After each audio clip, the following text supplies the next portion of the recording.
What's up, everybody? Today is Tuesday, so it's time for another live Q&A all about eBay and Amazon dropshipping. I'm your host, Paul, and I'm here to answer any questions you guys have. If you're here with me live, make sure to ask the questions in the live chat. And if you're watching this on replay, ask the question in the comments section of any of my videos. Then consider subscribing to the channel because I do these live chats every Tuesday night at 8 p.m. Eastern. And if you don't want to miss it, you should subscribe to the channel, hit that little bell notification so you get an alert as soon as I go live. Now, the first thing I wanted to talk about is some new stuff that's been happening with Home Depot recently. As many of you know who have watched this channel for a while, Home Depot is one of the major suppliers that I use for my eBay dropshipping business. And I've always loved them because they've had great customer service. They ship out items quickly. It's been really easy to return items. Just a great experience for me to drop ship from them to customers on eBay. But recently, some things have happened. A lot of people are wondering if Home Depot is still a great source to use and whether it's one that I recommend. So I'm going to be going into what those problems were and why, what my thoughts are about them right now. So let me just see who's in the chat and make sure you guys can hear me fine. So we have a bunch of people here. Everyone's saying hi. So it sounds like you guys can hear me, which is great. So let's get right into all this content about Home Depot. So let me just share my screen right here. I'll share the whole thing so you see my whole desktop. A little bit of a, yeah, there we go. So this is homedepot.com. And the first thing that I wanted to talk about was actually their new return policy. Because if you scroll down to the bottom, Home Depot recently added a new section to their return policy. You see here under where it says merchandise ordered from third-party marketplace sellers. This says items purchased online from third-party or marketplace sellers and not homedepot.com directly are not eligible for returns, refunds, or exchanges at the Home Depot stores or homedepot.com.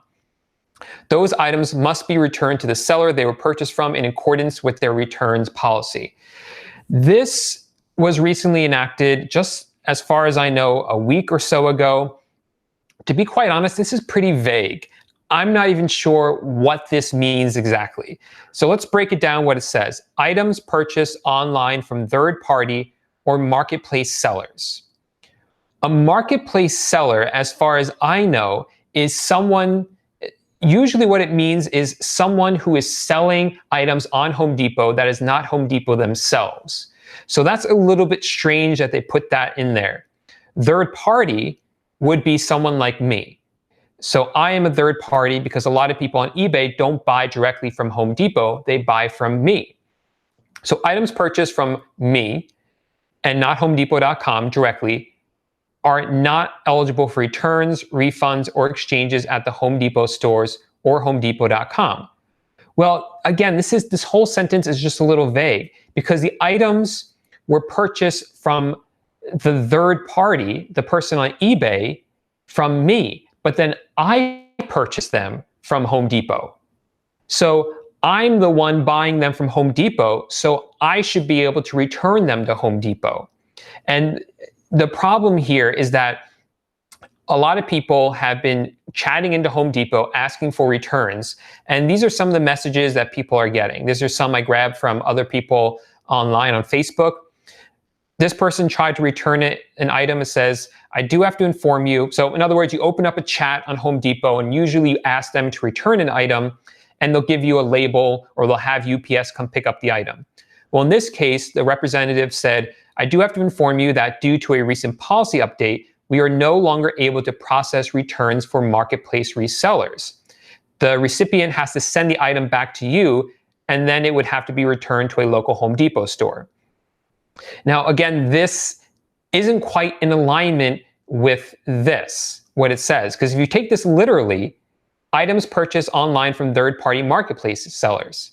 Well, yes, the person on eBay is buying it from a third party, but I'm buying it directly from Home Depot. So since I'm the one asking to return it, I should be able to return it, and this representative shouldn't be saying this. The other discrepancy here is that in this return policy, it says you can't return them at all. But here she's saying that you can return them as long as it goes back to my house and then I bring it to Home Depot store locally. So discrepancies right there. Here's another one. It says, I'm so sorry, you would need to return the item to the store, or sadly, due to our new policy on reseller orders, your customer would need to return this product to you, and you would need to resell the product or return it to a Home Depot store location because it was sold by you and not us to the customer, the product. Again, a little bit off here because we are the customers to Home Depots, but I don't know, maybe I'm just being nitpicky on this. At the end of the day, what's happening now is that, let me finish sharing the screen. What's been happening is that based on what I've experienced, what my virtual assistants have experienced, and what I've talked to other resellers, people who sell a lot on Home Depot, I've been talking to a lot of people, our experience is that when you ask during what would be the night shift here in the United States, those representatives aren't giving us returns. But if you ask during the daytime, they have been approving returns. So for now, we just ask for returns during the daytime and they are going through. Now, if this turns out to be a policy that's going to be enforced across the board, and the representatives that I showed you screenshots are accurate and they do have the policy correct, then this game changes a little bit. But I am working on some solutions. I have some things I've been testing just in case, but I don't want to talk about them unless they're really necessary, because I don't want anyone changing their process when they don't really have to. And really, I'm just doing some very small tests with it. And it's almost impossible for me to test it right now because so many people are approving the returns for us and we're not really having a problem returning items. But if it does begin to be a big issue, I do have some ideas that I think would work. And of course, I will bring those to your attention as soon as necessary, or hopefully it's not necessary at all. Hopefully this whole thing just goes away. Now, the other issue that's been happening with Home Depot is a couple weeks before that, some people who are already tax exempt on Home Depot began to notice that their tax exemption numbers stopped working outside their home state. So in other words, they would add a bunch of items to the cart. Maybe they're shipping the items to 5 different states. And they found that the tax exempt number stopped working for all the states except items that are being shipped to their home state. So lots of people have been calling Home Depot. This didn't impact everybody. It didn't impact me. It didn't impact a lot of my students, but it did impact some of my students. And in talking with Home Depot, because I actually called them, it turns out what happened was they went through a lot of the old applications for becoming tax exempt, and they discovered that a lot of people didn't have the correct paperwork, or that's what they're claiming. So they revoked the tax exempt status for those people, and all they have to do now is call, send in the proper paperwork, and it should be good to go after that. Now, why they did this evaluation? Probably because of the recent Supreme Court case. They just want to make sure everything's correct. But they're not doing away with their tax exempt program. It still works for me. And they said it would still work for people as long as they send in the correct paperwork. A lot of my students, they said they did send in the correct paperwork. You know, if in my course, I show you exactly what paperwork to send in. People did that, and it worked for a while. And for some of my students, it still works, but for some of them, it stopped working. So my guess is that Home Depot just lost the paperwork, and it's kind of, they screwed up. The more we deal with Home Depot, the more we realize that they don't really have their stuff together all the time, especially with new policies, and I'm sure they lose paperwork. So I've had students now who have sent in the paperwork and it's now working again. So my guess is that if you've had issues and you send in the paperwork and get on the phone and talk to the right person and really be persistent, everything would go through. So that's all I have to report on with Home Depot. Really nothing too bad right now. Obviously, we'll just wait to see what happens with that return policy. And of course, I'll keep you guys updated on it. But of course, we have plenty of time now to answer all the questions you guys have about eBay and Amazon drop shipping. So let's see what's happening in the live chat to see what kind of questions you guys have.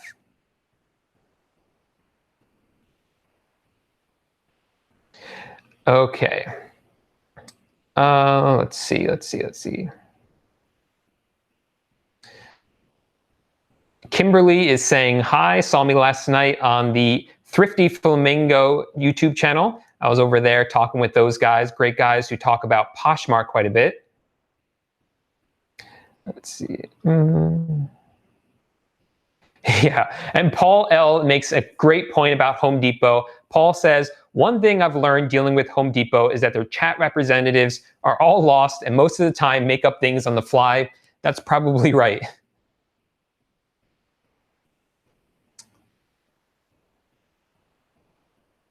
All right. Yeah, and Elite GP has a suggestion that if the return policy thing keeps being enforced, he's going to have the items sent back to his home, and then once a week make a trip to Home Depot with the packages.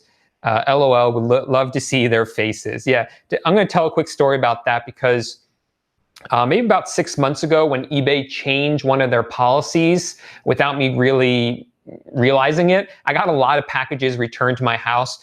If you remember, for those of you who watched my channel for a while, I had a bunch of videos where I had a bunch of boxes stacked up behind me. And those are all returns that I had to process and bring to Home Depot. So I did all of that in one trip. It was on a Saturday.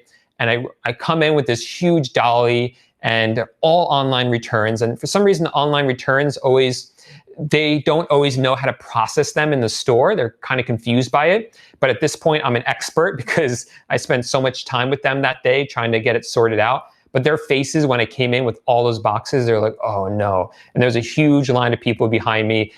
Nobody liked me that day. It was a really bad day. I was just standing there returning the items sweating because I could feel the people behind me just staring at me and just grumbling that I was taking too long. And people in New York City are really impatient. Let's see.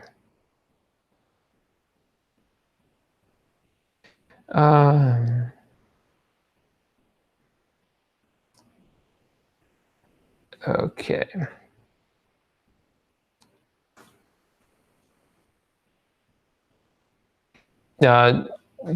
DS Professor says, if the billing address doesn't match a shipping address, you are a third party. It will not be able to get a free label. But like I was saying, it's still working for me. It hasn't been a problem. And there's really no way for them to prove that you are a third party reseller. I mean, lots of people have moved. They have the old billing address or they have multiple addresses. So I don't think it's something that Home Depot can reasonably enforce. Obviously, there's some indications if you have an order with like 50 items in it and they're all going to different addresses, that's a red flag to them. But smaller orders, it would be harder for them to tell. But again, this is something I'm not worried about yet. I'm just going to see what happens with the return policy going forward.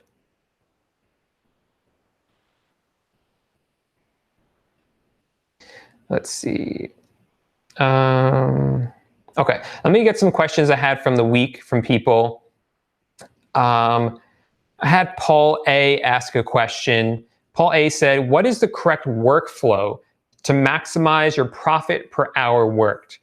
Ooh, that's a good question. So I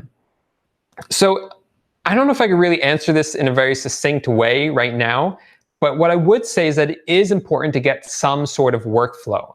So for myself, what it usually is right when I wake up or when I start working in the morning on my business, I go in and immediately connect with my virtual assistants because they're wrapping up for the night for them, and touch base with them to see if there's anything, any issues.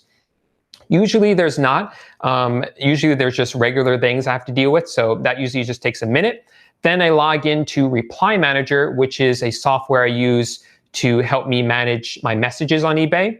And my virtual assistants answer most of the customer questions, but they send me the hard ones or any ones with any issues. So I go in there, answer the couple of questions that are left in there. Then I go ahead and refill my Home Depot gift cards, pay off my credit cards, and well, that's about it. But so everyone's going to have a different really process. So it might be for you to spend as much, if you're brand new, I would spend as much time as you can listing items. Now, there's some tasks you have to do every single day just to keep your store running. Things like fulfilling orders, things like customer service. Those things don't really make you money, but it's things you have to do to keep your store running. So I would say that for myself, I'm the type of person that likes to get those things out of the way. So when I was doing everything by myself, I would do that stuff right away, first thing in the morning. Then when I was at my prime, when I was like warmed up, I would get into listing, because listing I always thought was the most important thing. I would try to get as many listings as I can in, because that's what really grows your store. So do whatever works for you. I know some people, first thing in the morning, they want to get the most important thing done first. So that might be a good time for you to list items. Then later on, maybe in the afternoon when you're feeling a little more sluggish, you can do something that's not as high level thinking, like just fulfilling orders or doing easy customer service. And then maybe later at night, when you're energized again, you can list some more items. So it really depends on you and what you feel is the best flow for you. Shoot. Okay. And Michael's asking if I ever got my Home Depot cash back. So a couple months ago, I lost a whole bunch of Home Depot cash back. It was taken out of my giving assistant account, but I did get it back. And Paulie's asking about HydroLister. It's having problems with it. It's not something I use anymore. I use DSM tool to list my items, and SKU and HydroLister are kind of splitting up. So I don't really know what HydroLister even works with anymore. But so I can't answer your question about HydroLister, but you might be able to open up a ticket with them. Okay. Yeah. Paul's saying the background on my videos when I had the boxes was epic. Yeah, it made a really good backdrop when I had all those boxes. Really appropriate for a dropshipper, well, for a reseller, I would say. But luckily, those boxes are gone. Jonathan's asking about the price of my dropshipping course. So if you click the first link in the description, that'll take you to the sales page, and you could take a look at what the price is now.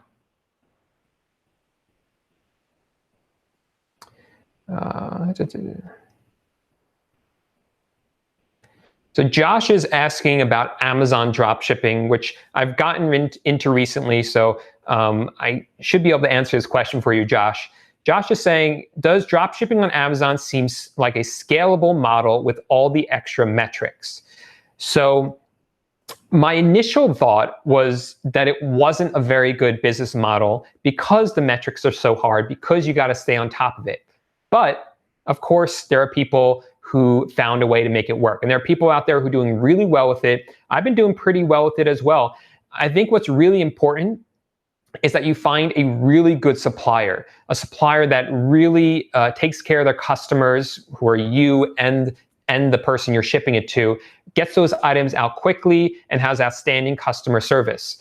Obviously, the best one at that is Amazon themselves, but you would have to find someone else who's good at that. That's why I think it's great to start with eBay, because eBay kind of lets you test the field. It allows you to kind of determine which suppliers are good, which types of items to avoid, and which ones you do want to list. And then you can carry what you've learned over to Amazon and start drop shipping onto Amazon using what you learned. But is it scalable? Yeah, I think it is scalable. It just requires more work and more precision, I would say. And Eric's affirming what I said before. Thanks for the input. Eric says, I just processed a Home Depot return with no issues, got a label immediately.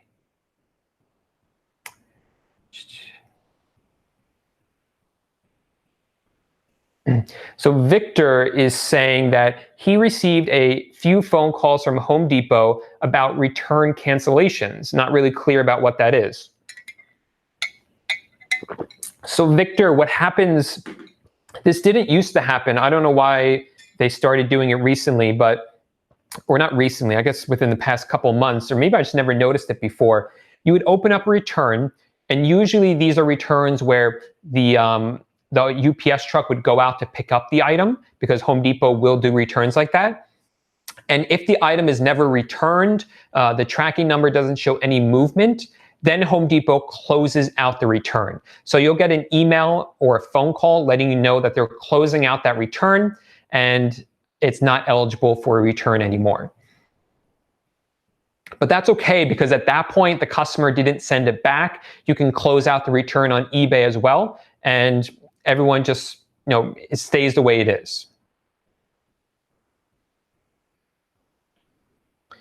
Tony is asking me if I've ever experienced people on Facebook contacting me, claiming that they're virtual assistants and wanting to know if they want to work for me for my store. Yeah, I get that sometimes. Personally, I'm not hiring people through Facebook. I'm going to use places that I know that they're a little more vetted, like onlinejobs.ph. If you look in my description, I have a link where it says hire VAs for $2 to $3 an hour. And that's the one that I use to hire my virtual assistants. I'm not going to hire anyone through Facebook.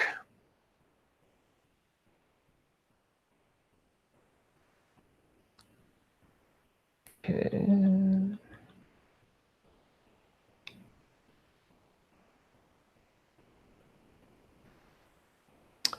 Okay, so let's look at another question I had this week from Jennifer.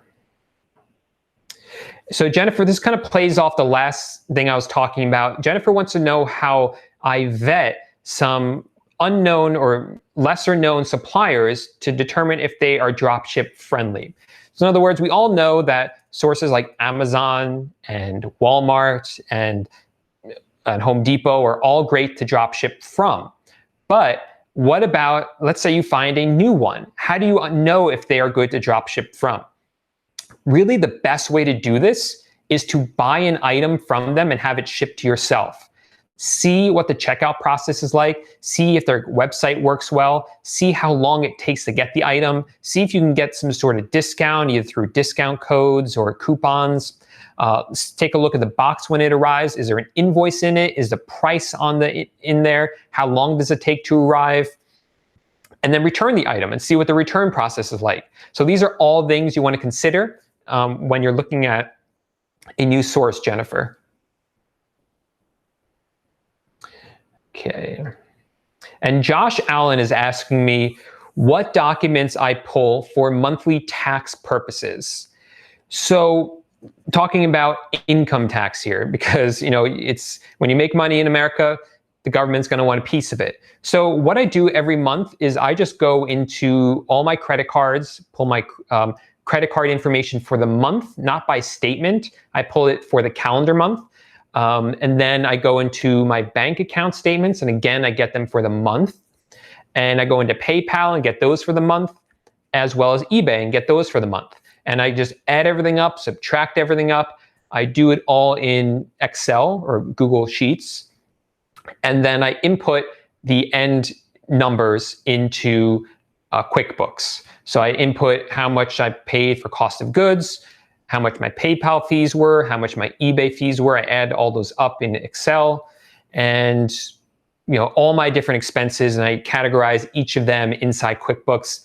I do that myself, and it always takes longer than I want. It's the part of the business I hate the most. I just hate bookkeeping, but you obviously got to do it.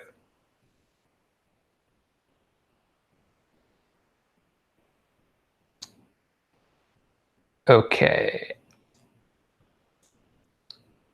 Yeah, Sea Monkeys is asking if I sponsor all my listings, and if so, what's an effective percentage? Does it make a big difference? Thanks, Rex. So Rex, yeah, I do sponsor all my listings. I just have a campaign going across all of them to just 1%. And that's something I've experimented with recently. It's started doing that in May. So it's only been 2 months now, because we're at the end of July, so 2 or 3 months. And it's been working really well. Just at 1%, I've gone up, and I wasn't using it before, but I found that 1% just across the board just tends to help my store boost it up a little bit. And we have the highest turnout tonight ever, 218 people watching. So if you're here with us live, thanks so much to all 218 people who are watching right now. And if you are enjoying this video, make sure to give it a thumbs up. I would appreciate that. And if you're not here, again, we would love to have you live next week. So make sure to subscribe to the channel. So somebody asked about Puerto Rico. I just lost the comment. Oh yeah, franchise sports cards. So you asked a question about Puerto Rico. Yeah, most suppliers are not going to ship to Puerto Rico. So I would put in your eBay site preferences and business policies that you do not ship to Puerto Rico. And since you've already gotten an order for Puerto Rico, you're going to have to cancel it and just let them know that you don't ship there. It's not possible for you to do it.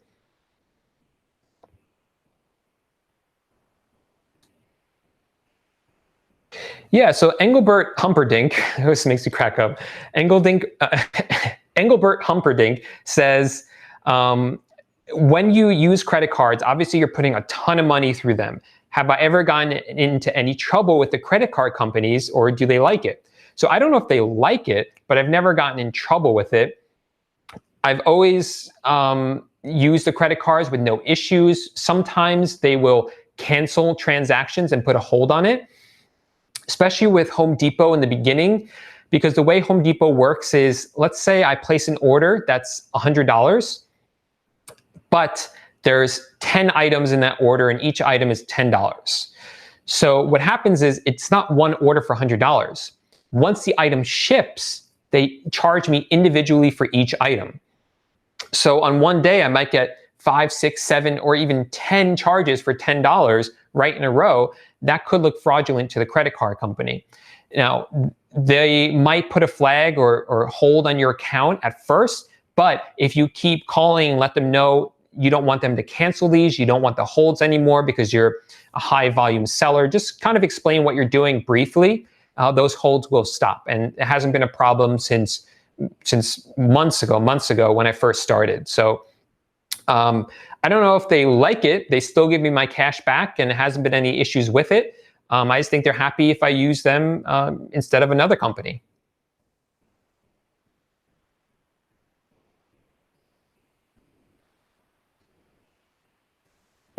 Okay, MJ is asking a question about DSM Tool. DSM Tool is a software that I use to list items from suppliers' websites like Walmart, Home Depot, Amazon, Kmart, Sears, onto eBay.com. And MJ is asking and the way DSM Tool works, for those of you who don't know, you just copy down the URL of the item on, let's say, Walmart, paste it into DSM Tool, and it will list the item. It's very fast. There's actually a Chrome extension to make it go even faster. But MJ is wondering if you can actually speed up this process and by opening multiple tabs. And you could do that. So you can get a Chrome extension. I don't know the exact name of it because I haven't used it in a long time, but it's something like grab all the URLs in tabs, or copy tabs, I think it's called. And basically what it will do is it will copy the URL of every tab you have open. So if you open a whole bunch of items in different tabs, click that Chrome extension, it copies it, and then you can paste that into DSM Tool and make it go quickly like that. And Black God is asking about an Amazon course for Amazon dropshipping. You know, I'm doing pretty well with Amazon, but I don't want to just jump into creating a course for you guys until I really feel comfortable that I can provide you with some really great experience and really great knowledge about it. I know there are other courses out there already. Whether I'm going to make a course or not, I don't know. But right now, I still feel like I'm learning, and I wouldn't feel comfortable making a course for you guys right now because I just don't feel like I know enough. Even though I probably know almost everything that I need to know, I just feel like I want to be sure before I talk about it too much. I'm happy giving you guys the information that I do know, but again, I just want to be really concrete with it and really make sure I understand it before I talk to you guys about it more.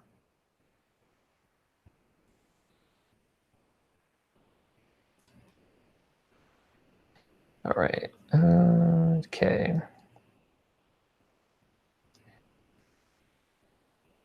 All right, so let's see another question I had from this week. Tim was asking if eBay is still profitable with all the updates happening on eBay. And yeah, absolutely. My store is doing really well still. There was a dip in sales in April, and then I did some changes to it. I actually made a video explaining how I did that. And if you guys are watching this in replay, I'll hopefully remember to put the video up there. So if you guys want to check that one out, but it just explained how I kind of fixed my store and got my sales back up.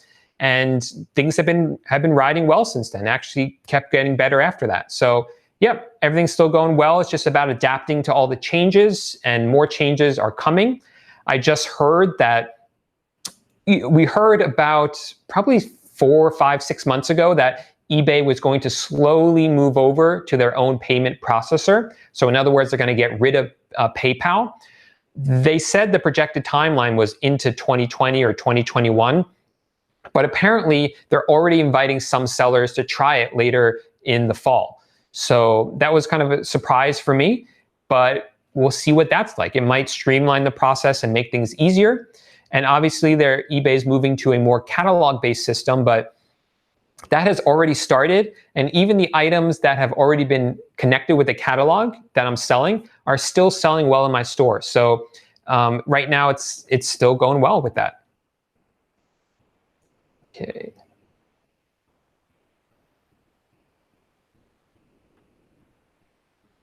And Roy also asked me what to do if you have no sales. So again, check out the video I mentioned before. That'll help you out a lot.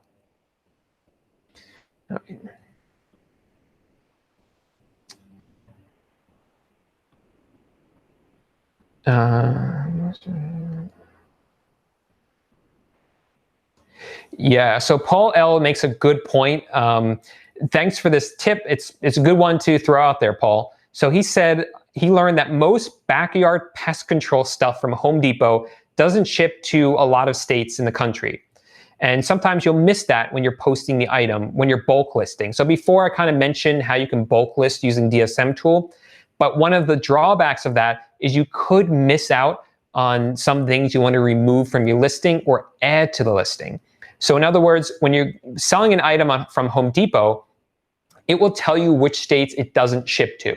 Usually these are pretty standard states like Alaska, Hawaii, and Puerto Rico, but sometimes there's other states in there, especially California. Or if it's a knife, sometimes it's New York. New York doesn't allow any sort of concealed weapon, and that's a very broad term in New York because we're very against weapons, I guess you could say. I don't know what the proper term is, but so you can't really have concealed weapons, and that includes sometimes things like box cutters. Even though you can buy box cutters in New York, a lot of times you can't ship them to New York, whatever. But the point is that you will miss that if you bulk list it. So you want to go in and check to see if these items won't ship to these states, so you can write inside the listing, this item doesn't ship to California, or this item doesn't ship to New York. As Paul L was saying, a lot of these backyard pest control items don't ship to a lot of states, especially ones like California that have all these rules because of cancer and Prop 65 and carcinogenic materials they're trying to avoid, and materials that are harmful to the environment. So they ban a lot of things like pest control or even things of that nature. So you do want to check that on Home Depot so that you can eliminate those items, or not eliminate them, but write in the listing that they don't ship to those states so you don't get screwed up.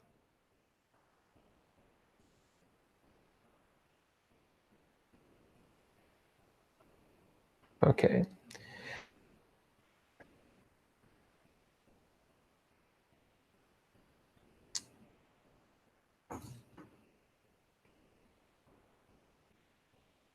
Okay, Jane is having some issues here, so let's see if we can help Jane out. Jane says, I hired 4 virtual assistants that are all slackers. I fired every single one of them. A friend told me, I don't know what that word means. So I'm not sure what that means. A friend told me that these people have different working cultures. They like to take 2 to 3 hour breaks at a time and 1 hour lunch break. So I hire all my virtual assistants now from either the Philippines, mostly because I use online jobs. But before that, I hired from the Philippines and from India, and they are fantastic. I find that I like to hire them from the Philippines just because I do like that website so much that I mentioned that's in the description of my video. But the other reason is because I find that they speak English very well, which helps not only with customer service, but also just in speaking with me. The drawback of the Philippines is that they're very religious, which is totally fine, but they do take some holidays off quite a bit. And they also have problems with typhoons, where sometimes they'll lose power from that. With India, on the other hand, even though there's a lot of different holidays in India, they never take off. And I offer them time off. I tell them, you should take a holiday off, you should take a vacation. And literally when I hired one of my VAs, he said, I've never taken a day off ever. I will show up every single day and work if you hire me. And I said, oh, that's really not necessary, but I like your work ethic. And he's like, no, I'm serious. I'll never take a day off. And he hasn't. He works every day. Even when I tell him not to, he still shows up and does work anyway. So that's just the work ethic. Obviously, it's not the work ethic of everybody in those countries. I can't make such a broad statement, but I think the people with the right work ethic are coming onto these platforms and looking for work. And you could tell pretty quickly when you talk to them and how responsive they are, if they're going to be good workers. And you can ask them about their past experience as well. And if you can't tell during the interview process, then within the first week, you should be able to tell. Now, in the first week after you hire someone new, Jane, I would look at their work and evaluate it. And if they're messing up, but they're trying and they're putting in the work, then consider maybe just retraining them or training them some more. That might be all they need. But if they're just not showing up on time, you'll be able to tell if they're lazy. So you want to get rid of them quickly and find new ones. There are plenty of VAs out there who are looking for work. So I do hope that helped. And I see that Steve Rakin is here, dropping a super chat of $5 in there. So thanks, Steve. I really appreciate that, man. Steve's a little jealous because Steve is over in Las Vegas for the eBay Open. So if you guys haven't checked out his channel, I would subscribe to it because he is going to drop some knowledge, I'm sure, about what he learned during eBay Open. I'm really excited to see it as well. So you can just look for Rakin Profit on YouTube or click on his name and you'll be able to learn some more about him.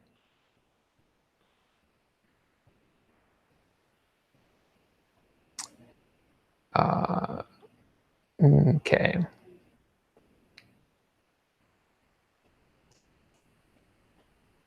All right, so nice. Now I accidentally missed some questions here. And Paul L is making a joke saying, only weapons allowed in New York are those manufactured by New York. Yeah, probably.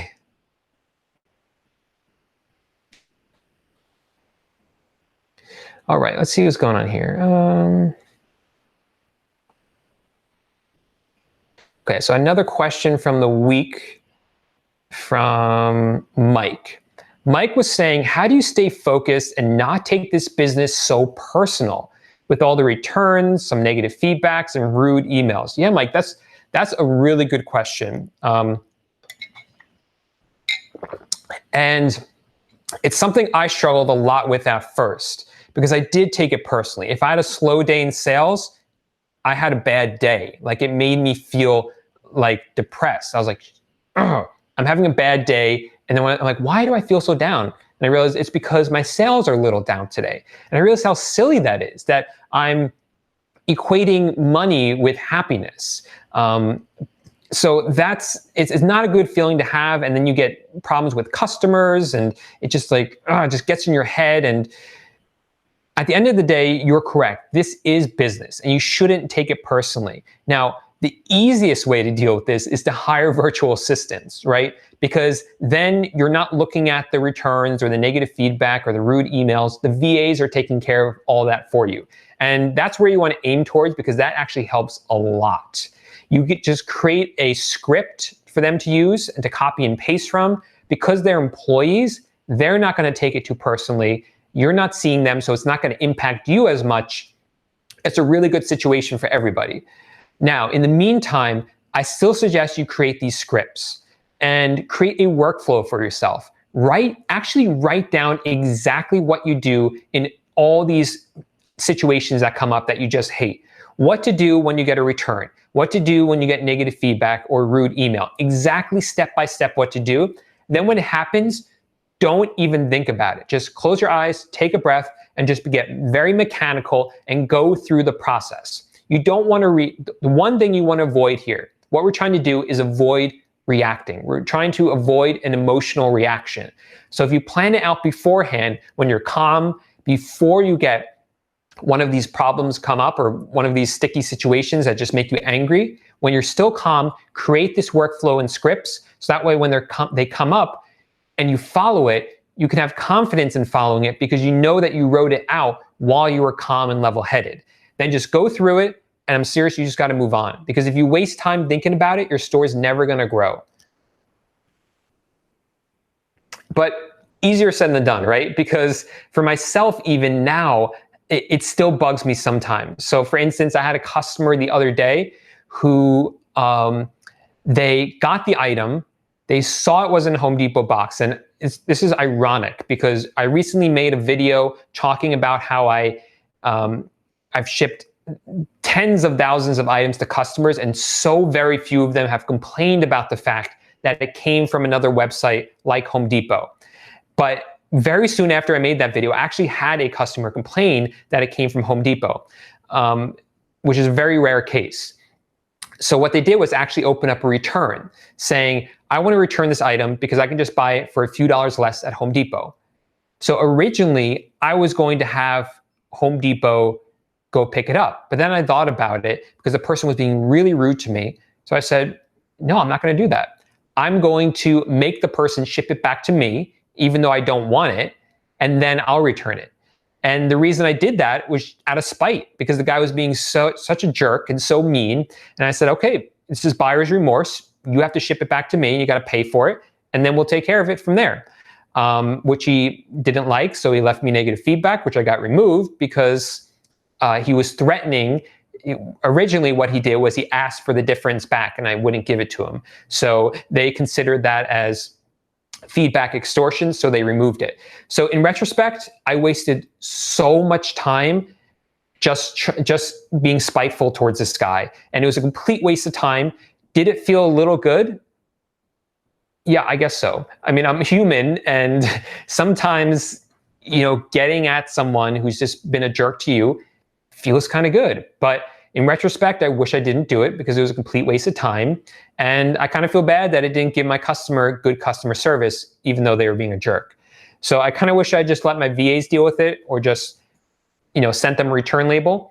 But lesson learned, right? And still learning myself.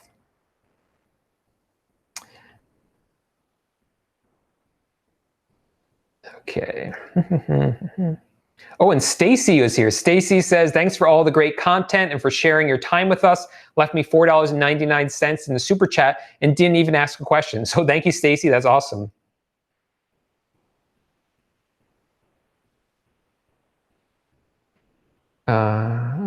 Let's see. No, Andrew is asking me if I print out every single receipt for taxes or credit card statements enough. I can't answer this for you, but I've talked to my CPA and he just advised me to keep my credit card statements, and that's all I'm doing. But everyone's situation is different, so speak to your own CPA and see what they want.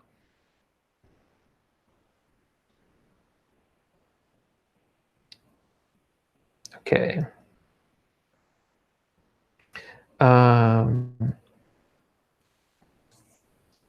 Okay, so Tira What is asking how you let a VA handle returns without accessing your eBay account. So I go into this in depth in my virtual assistant course, but basically there is some software like Reply Manager that will start this process for you. They can at least do the initial response to it, and then they could go on the source's website like Walmart and request a return. If you don't want them to access eBay, you can always get them to start the return, get the label. Or when I say start the return, I mean start it on like Walmart, get the label, and then send it to you, and then all you have to do is upload it to the customer. That would at least make it a little bit easier for you. And I'll say in general, when you're first starting out with a virtual assistant, it is hard to give up control, and it is hard to initially trust them. Not that they're untrustworthy, but I know for myself, I had a hard time trusting anyone with my business. So I started out slowly. Actually, the first task I had my virtual assistant do, my very first virtual assistant, was that I had him actually go onto Home Depot and just upload the addresses that I wanted to ship the items to. Not even order the items, not even add the items to the cart. I just had him upload the addresses, and that saved me a lot of time. That was huge help at first. Then one day I just woke up and I was overwhelmed. I had so many orders and I didn't know what to do. So I just messaged him and I said, hey, can you place these orders? Here's a list of them. And he's like, I'm doing it. I'm on it. And he did it. And that's when I realized that I was way overthinking this, and that, how hard is it really to order an item from online? You go into like Walmart or Home Depot, you order the item. We all know how to do that. We all shop online, including the virtual assistants. So they know how to do it. It's not rocket science. So don't overthink it. Don't think that, I know I'm getting off topic a little bit, but don't overthink it. Don't think that this is something super hard that they can't handle. Most of the tasks that you're going to outsource at first are really easy for them to do. And a lot of them have done it before. So they just need a little bit of guidance for how you want it done. But yeah, just trust them and allow them the opportunity to prove you wrong.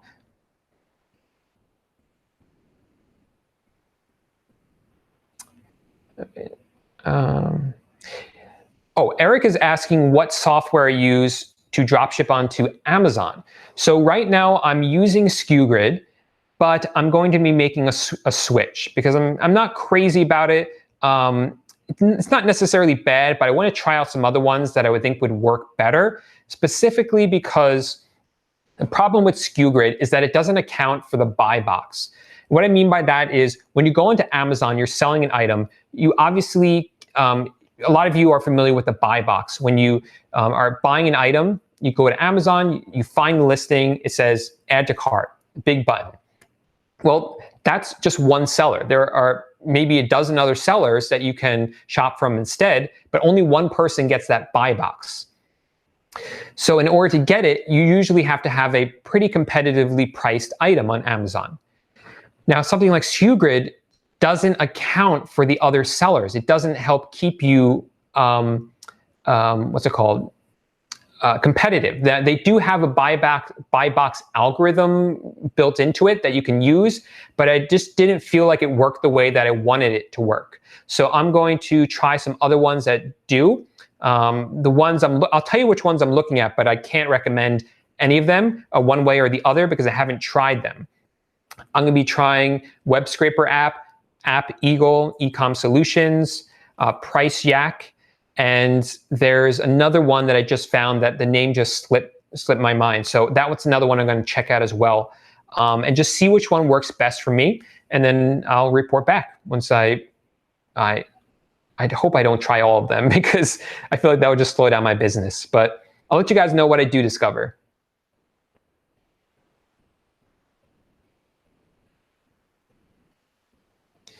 Luxury Card Store says only 52 likes with 215 people, but I guess that comment worked because now we're up to 103 likes. So thank you, Luxury Card Store.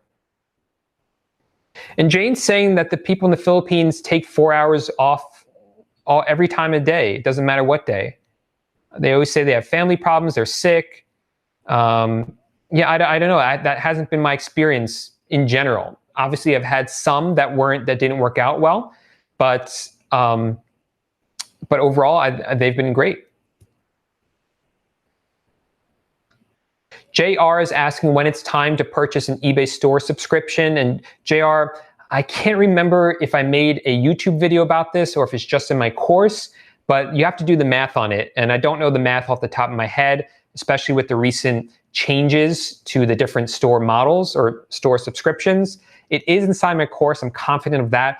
But I'm not sure if I ever made a YouTube video about it. So you'd have to do the math, just add up how much the subscription costs plus insertion fees, and then figure out where the break even is to upgrade to a store subscription.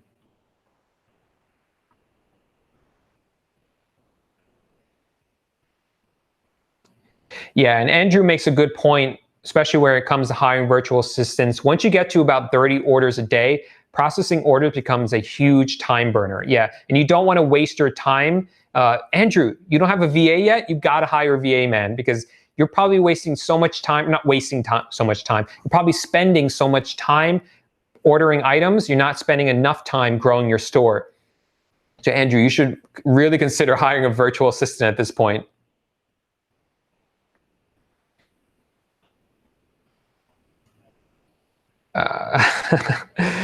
And Paul L is saying, and is some advice for Andrew. Paul L is saying, I invited my wife to help me and she stood up after like the first 3 orders. Yeah.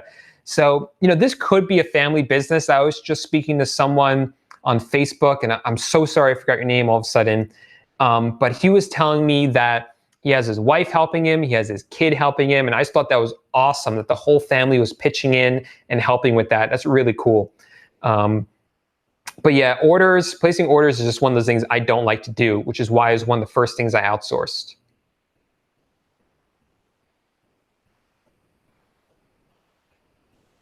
Okay.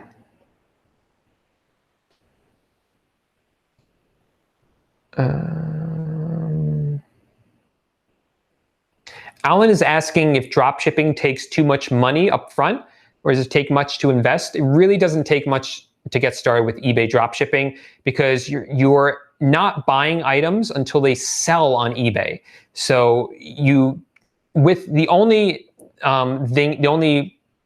issue here is that eBay will, or PayPal, because eBay tells them to, will hold your money until the item has been marked as delivered.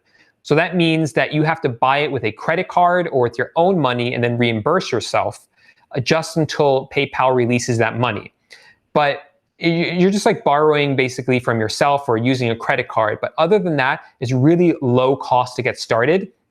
If you use something like DSM Tool, the first 50 listings are free. A lot of things are free at first and then begin to cost money and scale up in costs as you move on.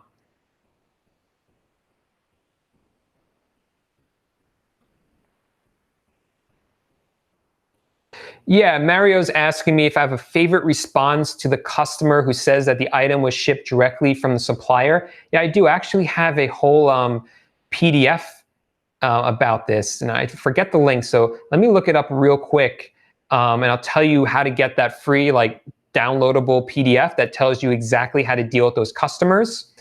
I just got to log into this. Don't remember where it is. I'll find it in 1 second. But while I'm looking for that, I'll answer another question. I do see Luxury Card Store dropping a $5 super chat, so thank you so much. And thanks for getting all those likes from me before. I really appreciate that. Ask the question, I'm curious why you are not using DSM Tool for Amazon since they are integrated. As far as I know, you can't use DSM Tool to dropship onto Amazon. Am I mistaken about that? But I know you can obviously dropship from Amazon onto eBay, but it doesn't work in the reverse unless that's something I'm not aware of. If it is, let me know.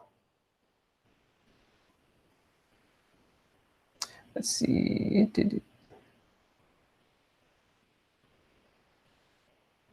Rich is asking about discounts on Home Depot or PayPal and whether that's possible.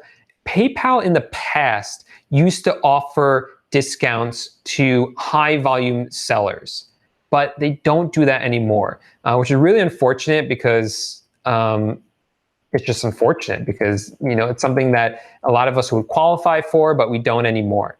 So if you guys do want that free PDF that tells you exactly how to deal with those customers, I'm dropping it in the live chat right now. It's just my website, which is pauljlipsky.com/invoices. So if you go to that, it's going to give you a free download that tells you exactly how to deal with customers who complain that the item comes in a box from another website.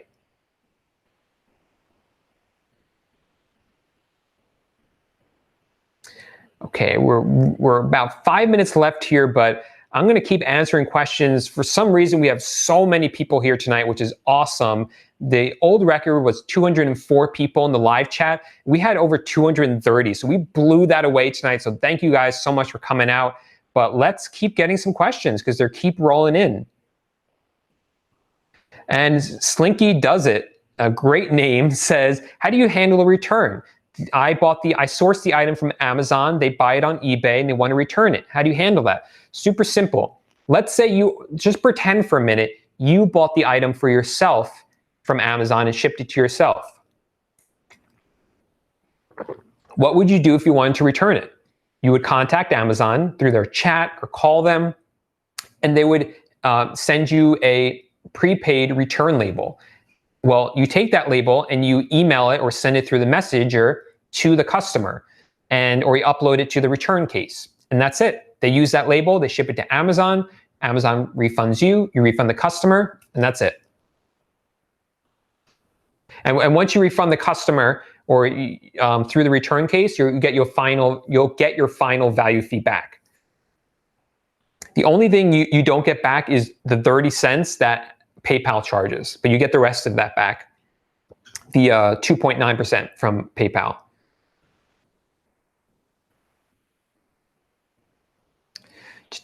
Okay.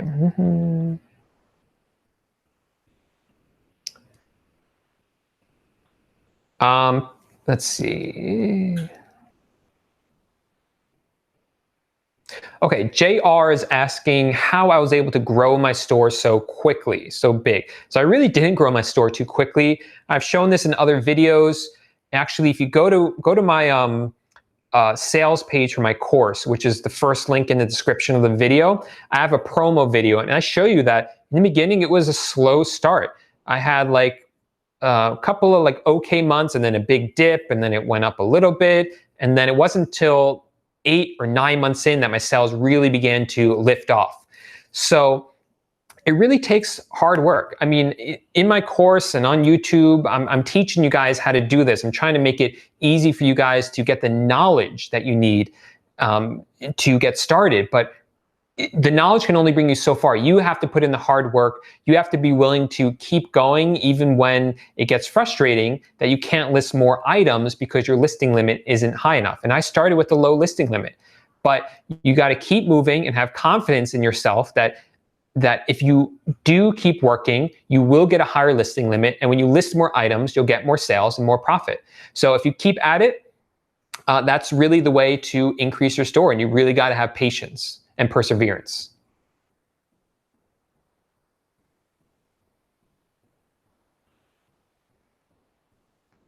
James is saying he tried to use Harbor Freight as a source, but there are several people on eBay selling well below what I can get it for on there. Yeah, I looked at Harbor Freight as well, and I saw the same experience. My guess is that a lot of people have relationships directly with the manufacturers for the same items that people are selling or that Harbor Freight is selling, and that's what's happening there. So I just got 2 more super chats, which is awesome. Paul L, thank you so much. Just saying thanks and cheers. So that's awesome, man. Joining the ranks of Rakin, Luxury, and Stacy, and now Mo as well. Mo just dropped £5 in the super chat, which is, I think, more than $5. If I'm not mistaken. So you're at the highest super chat tonight, so to speak, if you do the conversions. It says, Paul, if you have 700 listings and only getting 5 orders a week, does that mean my listings are not good enough or something is wrong? Now, there could be a lot of factors here, Mo. If you are brand new to eBay and you just threw up 700 listings, a lot of times those won't get traction because you are a new seller. Some new sellers get lucky and they're able to list a lot of items right away, but that doesn't mean they're going to sell them right away because eBay doesn't give new sellers a lot of time as much exposure. Now, what it could also mean is that the titles aren't good, or the photos aren't good, or maybe you don't have the right keywords in the title, for instance.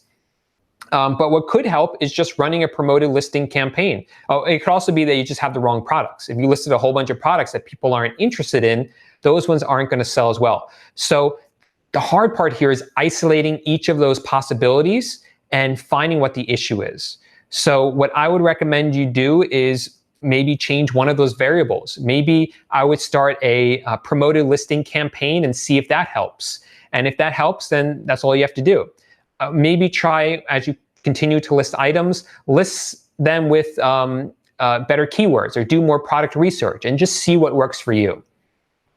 Oh, somebody came in, Slinky Does It, says $6 in the super chat. So says, thank you for all your time you spend educating us. It's really my pleasure. This is one of the best days of the week for me. I look forward to it because I love chatting with you guys. 9 p.m. now, so we're kind of running out on time, but if anyone has a last minute question, I'd be happy to answer it for you guys.